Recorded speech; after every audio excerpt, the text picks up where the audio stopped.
everybody, welcome back to my channel.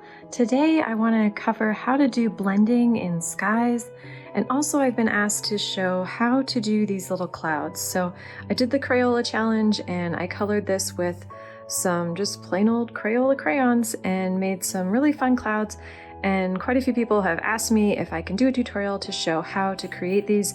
It's really easy, it's not hard at all, so I thought I would add this as part of my tutorial to show you how to blend skies and how to make some really cool skyscapes. So let's get started.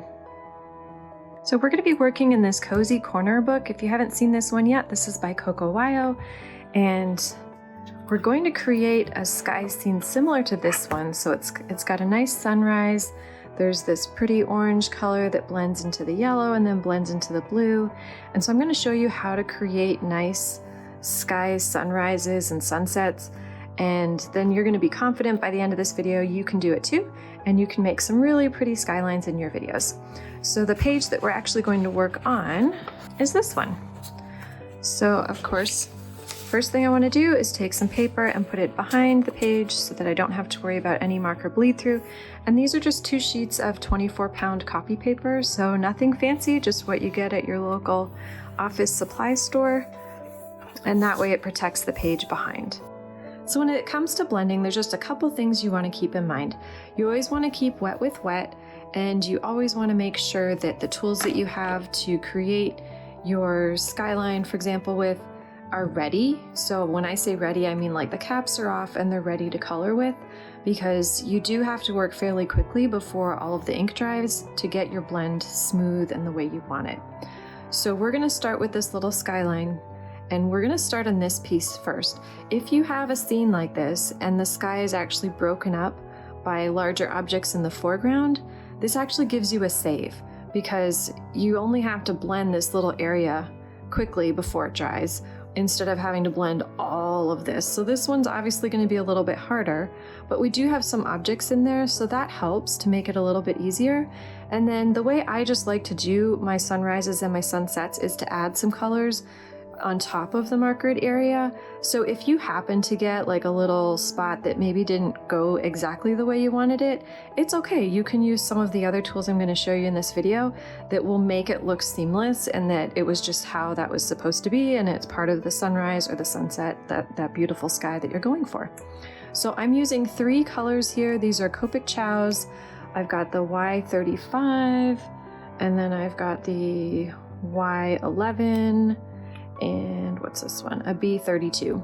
So we're only going to be using the brush tip side. I know some people like to use the chisel, and that's fine, but for me personally, I find that the brush tip works a little bit better for blending and just making sure that the colors are a little more seamless when you apply them to the page.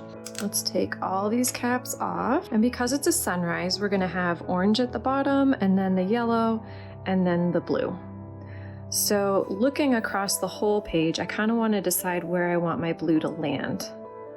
And I think because there's some tree here, I don't think I want this to just be yellow and orange. I think I'd like to continue some of the blue in here. And I also don't want any tangents. So I really don't want, what a tangent is like where 2 lines meet. And so what I don't want is to create tangents along the sunrise, because I think it might look kind of weird. So we're going to make sure that nothing lines up with other things on this page. Like for example, we wouldn't end the yellow here. We would end it just above, because otherwise we're creating a visual tangent and it just sort of looks a little unplanned and unprofessional. And I personally don't like that for my style. So I'm going to end colors not right on top or right below certain objects that are in the page, which is going to be a little tricky with this one because there's stuff all over. But when we blend, we can also just sort of manipulate those lines so that we don't have a whole lot of tangents happening. So first thing I want to do is take my orange, and I'm just going to color a little bit into the bottom. I don't want there to be too much orange because it's pretty intense. And then while it's still wet, I'm going to take the yellow and I'm going to bring that color up. And then I'm going to take the orange again, and I'm going to go back through where the yellow was, and then I'm going to take the yellow one more time, and I'm just basically coloring in circles. It's nothing fancy. And there you go, you've got a nice blend. So now I'm going to carry this yellow up. Again, focuses on keeping things wet. So then I'm going to add the blue.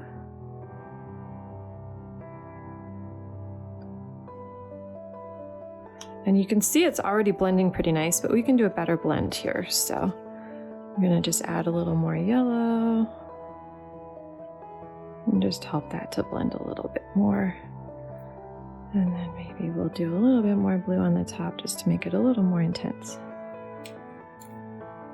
You don't have to do this many rounds of back and forth, but sometimes it just helps it a little bit. The blue and the yellow, that's a pretty big contrast. So I just want to make sure that it blends really nice. Okay, so just put caps back on all of these so they don't dry out. And you can see that as it's drying, it's making a really nice blend. Now don't worry about the fact that it bled over here. This tree is going to be dark and no one's going to see this anyway, so don't worry about that. What I'm more concerned about is bleed over here. So you can see I was very careful not to let it bleed out here. But this part really doesn't matter because some dark brown is going here and no one will ever know. Except for anyone who saw this video. No one will ever know that there was some bleed through right here. Okay, so that was the easy one. So now let's try and tackle the harder one. So it's the same process. The only difference is we do have to navigate some objects. So let's take again our caps off. And it's the same 3 colors. And we're going to start with the orange first. We're just going to go down along the bottom. And again, not having any tangents, I am making sure that I go just above this little fence line. And same with the bird's tail. I don't know, tangents just drive me crazy. I hate the look of them, so if I can eliminate them in my pictures, great. And then we're going to take this yellow.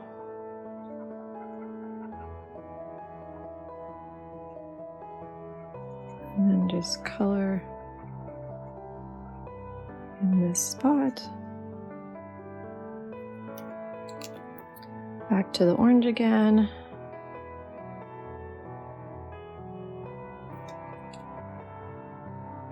And back to the yellow.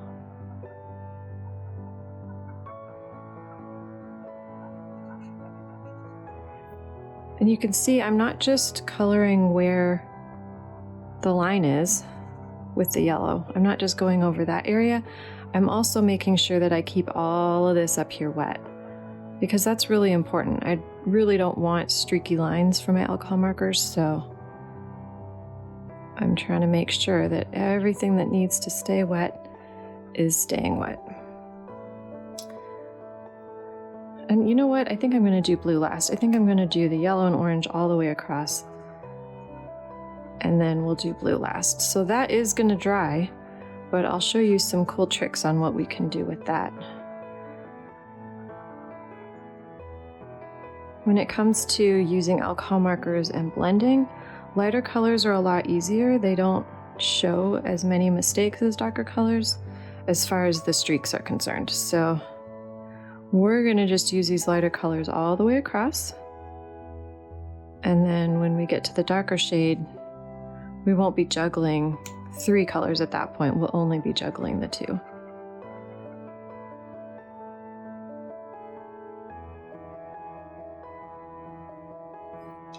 Okay, so we can get rid of the orange. We're done with that. So now we're just going to use the yellow and the blue. So I'm going to re-wet this yellow edge. And I'm keeping it really thin because I know I'm going to have a streak line in here. But that's okay because there are ways that we can disguise that. Because it's not our fault there's a whole lot of stuff in this sky, and that our markers tend to dry pretty quick when we're trying to do blending like this. So we will make the best of it.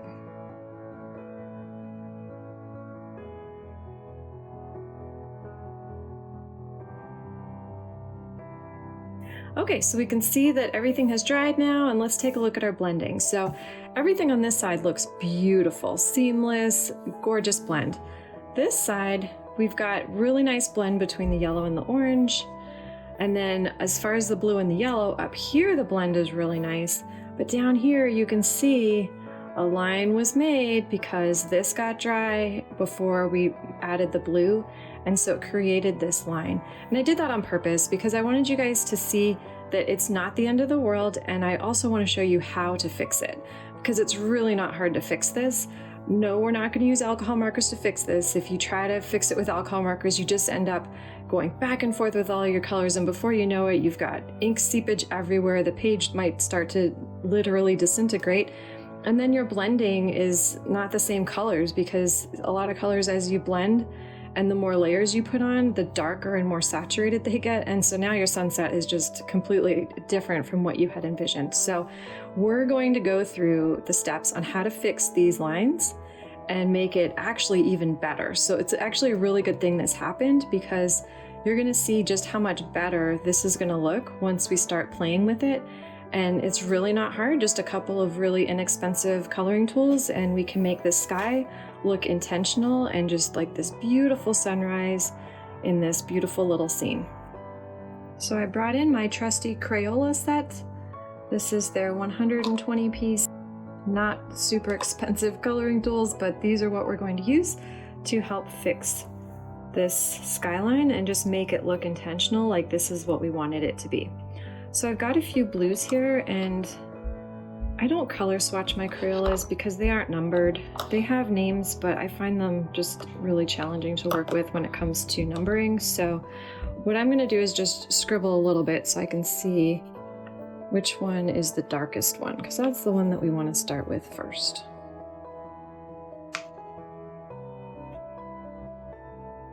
Okay, and then I'm going to arrange them from dark to light. Obviously this is the lightest, but there you go. You can see what that one looks like. And now I know the order in which I want to use these. And then I also have a purple. And the purple is a really fun color to add into some of the skyline, just because it adds a little bit more depth and dimension. It makes this orange pop just a little bit more. So we're going to use just a little bit of this purple one as well. So the first thing I want to do is just take my little, this is the darkest one. This is called Denim Blue. And I'm going to just color in very lightly with crayons. It's important to always have a light touch. So light as a feather is what I always say when it comes to crayons, because you are laying down a small layer of wax. And if it gets too heavy, now you can't add other colors on top of it because it's just layers of wax and it won't blend as nice. So we're just gonna go really light and just make some lines. I'm gonna move this just a little bit. It's kind of in my way. There we go. And I'm not coloring all of it because we don't want that look. We just want a few hints of skyline variation. And just sort of think to yourself, where would I want to put some blue lines? There's no right or wrong, just don't color the whole thing in. What makes this look really cool is that the underneath color still shows in some spots and doesn't have anything touching it. So right at this top part, I do want to fill it in just a little bit more, but again, I'm not pressing hard. I just want to have a nice, I guess you could say, wall of blue to help bring the eye in towards the rest of the page. So just take your time and just try to think about where you think some blue would look nice. Okay, I like that. So now let's take the next shade of blue. I'm just going to move that one over there so I don't accidentally grab it again. And this is the lighter shade, so we're working with this one. And I'm just going to go over some of the same areas and then just go a little bit beyond in some spots. But again, I'm not killing any of this background blue. We don't want to get rid of that entirely because that's not the look that we were going for. We need that background to help make the rest of this look good. So don't get rid of it completely. We're just going to add this other shade of blue to just give the sky a little bit more of a realistic look in the world of cartoon and just make it look a little bit more like it belongs.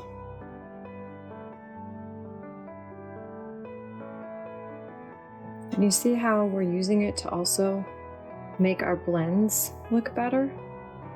So if you didn't quite get it right, like here, we've got this harsh line, and even though it was blended really well up here, by adding this top color, it just makes the sky look way cooler than if it was just like this. Like, this is nice, there's nothing wrong with this, but in my opinion, I think this is more interesting and it's a lot more fun, and you get to play with crayons, so like, how fun is that?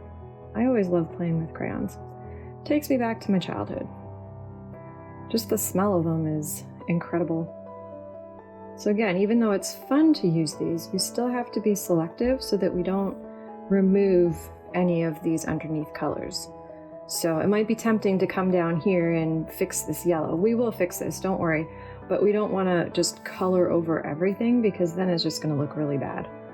So we just want to add the hint of some blue clouds to the sky. I think I'll go back to this darker blue and just add a little bit more in some spots. Okay, so this next shade of blue that we've got actually has quite a bit of turquoise in it, and I think I want to save that for the clouds. So I'm going to just move that over, and we're going to go right to the lightest shade of blue. And the reason why we want a lighter shade of blue is because if we took this dark blue that's up here and put it down here, it wouldn't look very natural. It would just sort of stand out as this bright blue. But we want this to look really seamless, like this is supposed to be here. And so we want a lighter shade to make that happen. And again, even though it's tempting to cover over this line, don't feel like it's going to determine where you put your blue lines. You decide that yourself, and we make the colors work for us. Because this is your world, so we tell the colors how we want them to be and where we want them to go. Okay, so I'm going to just set that one over here. And then I'm going to take this purple, and I'm just going to add ever so slightly a little bit in these really deeper blue, darker areas. Just to initially get some purple going on in there. And already you can see it's making this orange pop. It just gives the clouds a little something extra. And I just realized I forgot to tell you which shades I'm using. I am so sorry. Let me go back. So I know I told you the first one, I'll do it again. So the darkest blue is denim.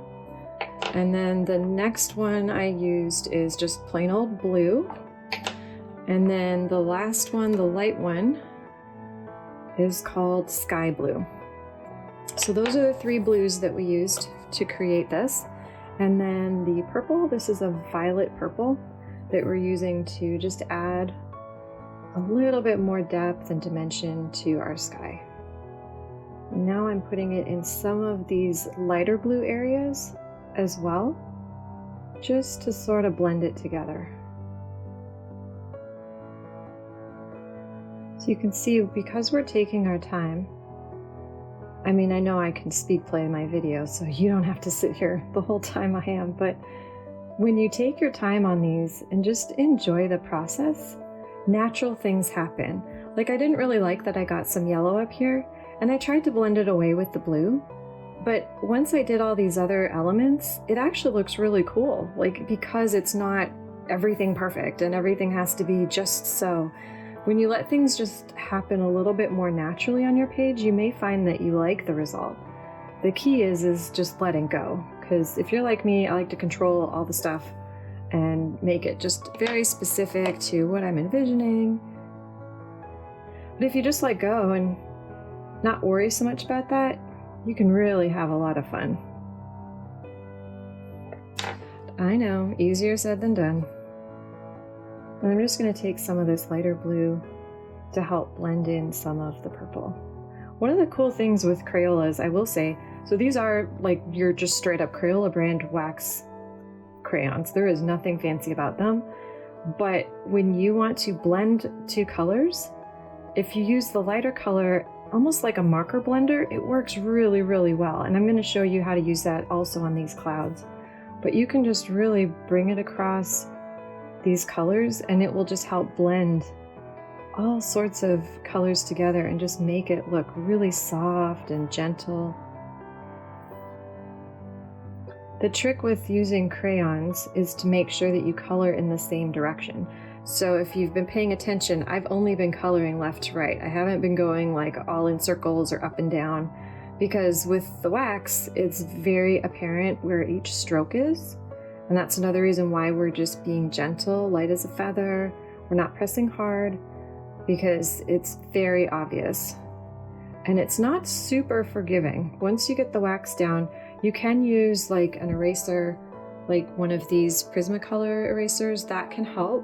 And then you can also use your fingernail and sort of scrape some of it off if it's a little bit too heavy. But once it's down, it's down. It's kind of like acrylic paint markers in that respect. So it's important to just make sure that you're not, scribbling it down really hard or going in the wrong direction. Always color with crayons in the same direction, unless you want it to look, a little bit more wild. But for the sweeping sky, we want it to be smooth and soft. So we don't really want to have vertical lines when everything in the sky here is going horizontal. Okay, that looks good. So now we're going to work on the yellow part and the orange part. And I think actually what I'm going to do is work from the orange to the yellow. So I've got 3 colors. Let me tell you what they are first this time. So our darkest color is this red orange. And then we've got this, oh, that's hilarious. This one's called macaroni and cheese. Well, now I want macaroni and cheese. Thanks, Crayola. Oh, I'm going to be thinking about that all day. And Banana Mania. So maybe mac and cheese and a Banana Mania sundae afterwards? Yeah, maybe they shouldn't name these after food because now I'm hungry. But anyways, I digress. Let's get back to coloring. So I think what I want to do is first start with this macaroni and cheese and work in some of these darker spots where the orange is. And then we're going to move into the other 2 colors. So let me just set these aside. And again, just like we did up here, we're just going to add very gentle lines. You can barely see it. I don't know if even the camera is picking it up, but in real life, from my view, you can barely see it, but it's there and it's going to help you mix, because just like with colored pencils, you can mix crayon colors and make some really, really cool effects. So this is think of it kind of like your base layer. And look at that already. It made this boring blend, in my opinion, it was boring, and it made it feel like it's alive. Like this is a real sunrise. So now let's do this yellow and see what we can get out of this yellow. So it's going to behave very similar to the way the orange did, where you can't see it too much. It'll display a little bit, but it's really more as a blender for some of these blue areas that we had in here, and just to give the sky a little more interest. And now let's take the darkest orange and let's add some of that in just at the bottom. So I kind of want to have a thin, even line, similar to what we did with the dark blue up here. I want to do the same thing with the darker orange at the bottom, just to sort of frame out this sunset and make it feel like it has a beginning. One thing to keep in mind with the wax crayons is sometimes little bits come off, especially if you're layering. After a while, when you're layering, you're going to find there's little bits. And it's important to make sure they don't all get stuck on this back part of your hand, because as your hand moves across the page, it will smear those colors. And you can see there's already some little bits here.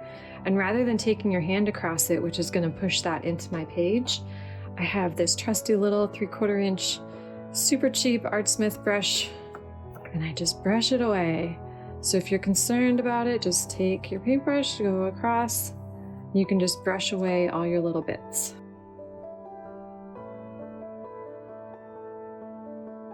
And already you can see the difference, like this section compared to this section. So this isn't bad, like this is nice. We do already have some Crayola blending, but look at the difference when we layer with just a couple of colors. Like we've really only used 3 colors, and it makes such a difference to the whole feel of the sunrise. It sort of just comes to life and just makes it have a little more interest and pop.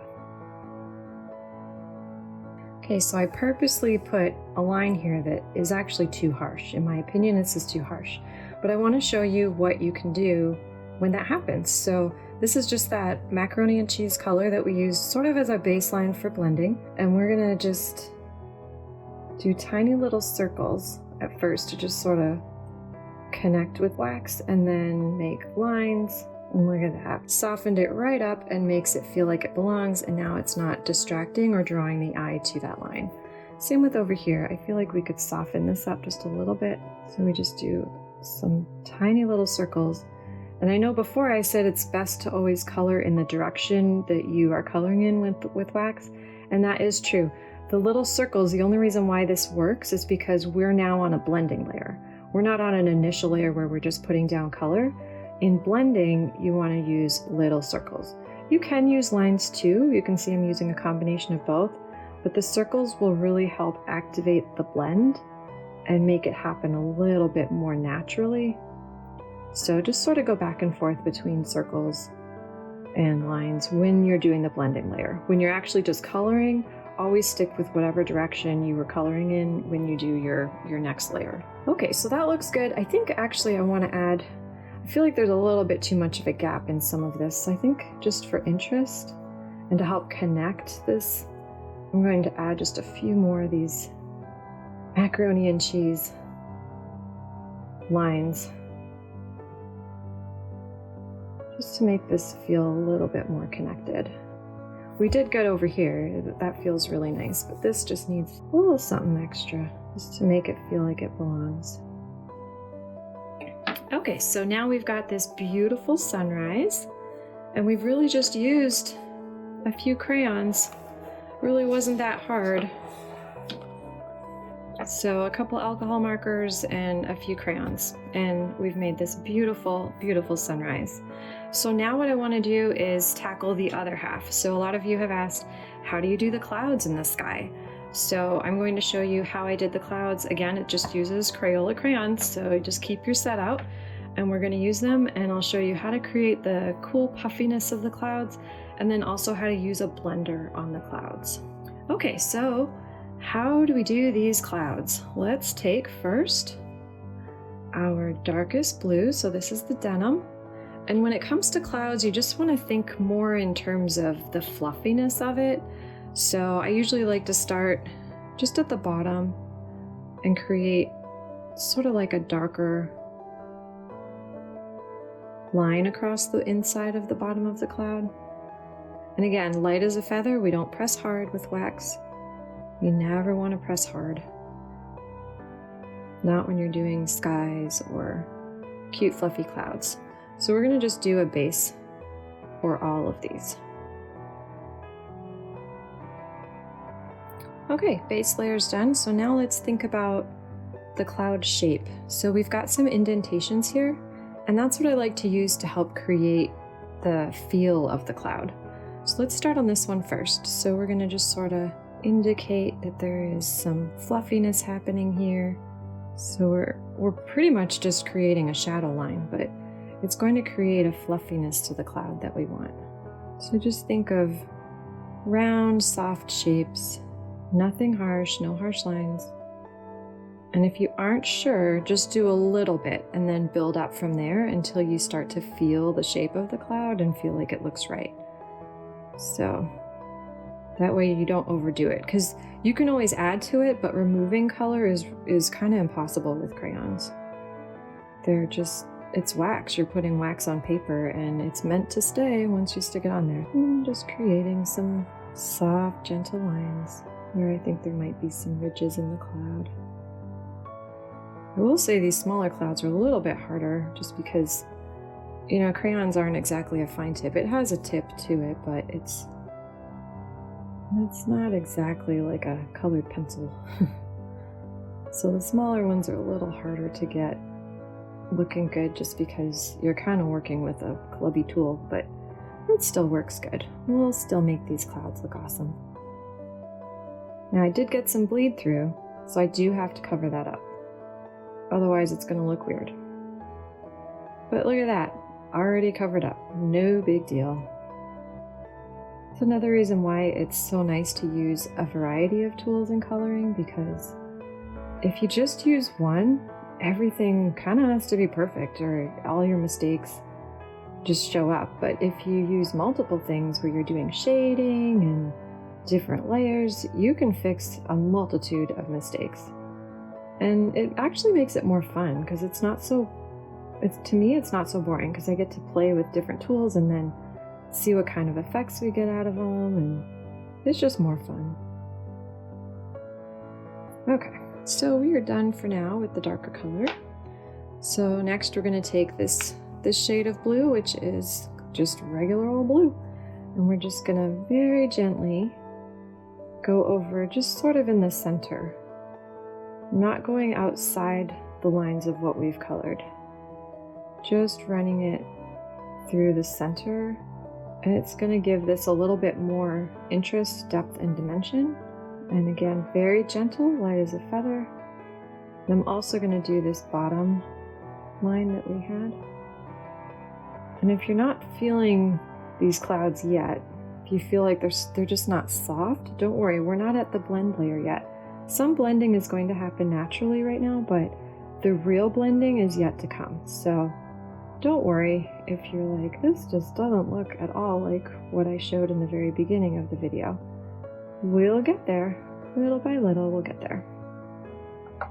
Okay, so that one's done. So now let's take this one. This is called Cerulean, and it is more of the turquoise blue, and we want to use, again, just a little bit in the center of these clouds.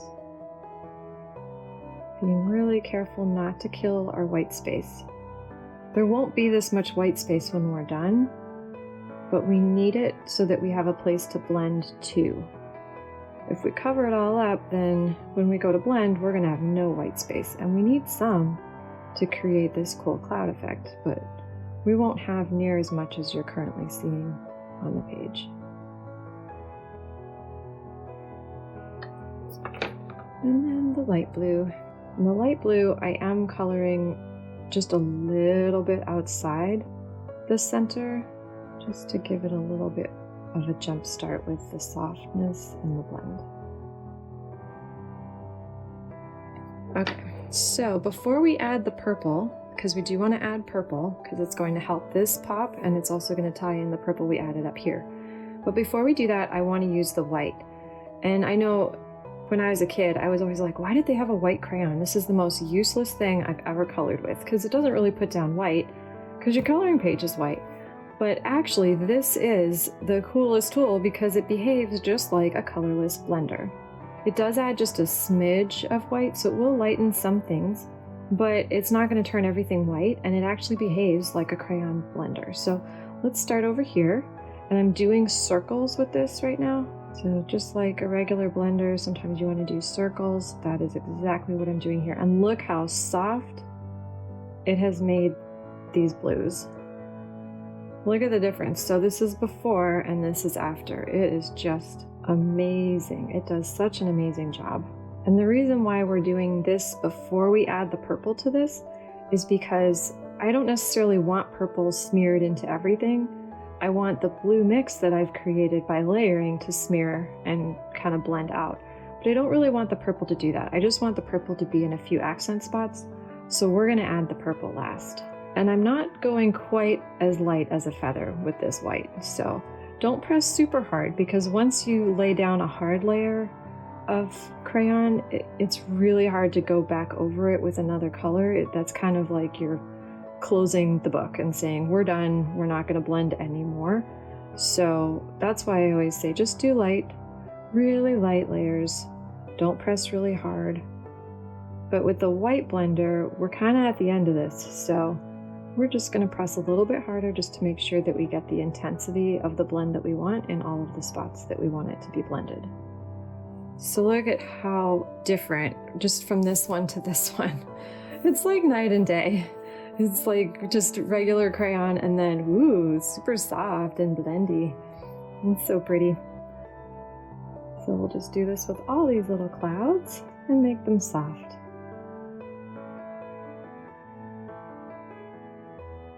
Okay, so now let's take the purple and just ever so gently add little bit over top, and again, just in the center of our blend.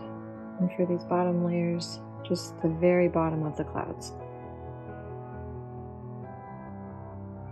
And if you happen to put down the purple a little too strong in some spots, that's okay. Just use your white blender and run over it again with the white crayon and it'll fix it. Here, I'll show you. So for this one, I think it looks fine, but just to show you what it looks like, you can just take the little blender and blend it in just a little bit more. Okay, so now that all of the crayon portion is done, so first we want to sweep everything. Who knew you'd be doing cleaning and sweeping on your coloring page, but we want to get all those little Crayola bits off for this last step. I want to cover up these black lines that go around these clouds, and that will just help them to feel like they belong in the page. And to do that, we're going to use this Copic Acrylic Snow White. This is an acrylic paint marker. It is a shake and pump marker. One of the best on the market. If you haven't seen it, definitely go check it out. I do have this on my Amazon page, so that's easy to find. If you're looking for it, I'll definitely put a link in the description. So I'm just gonna get this prepped and we'll start. So all we want to do is just take it around the edge of these clouds and change the lines from black to white. So don't be worried if you get it maybe a little outside the lines, or maybe to you it might feel like it just is looking really messy. That's okay, because you're creating a really natural looking cloud, and some variety is bound to happen, and it'll just help it look even better.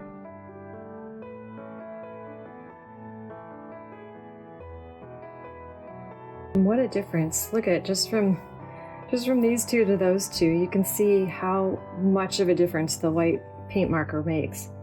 Definitely worth taking the time to do this.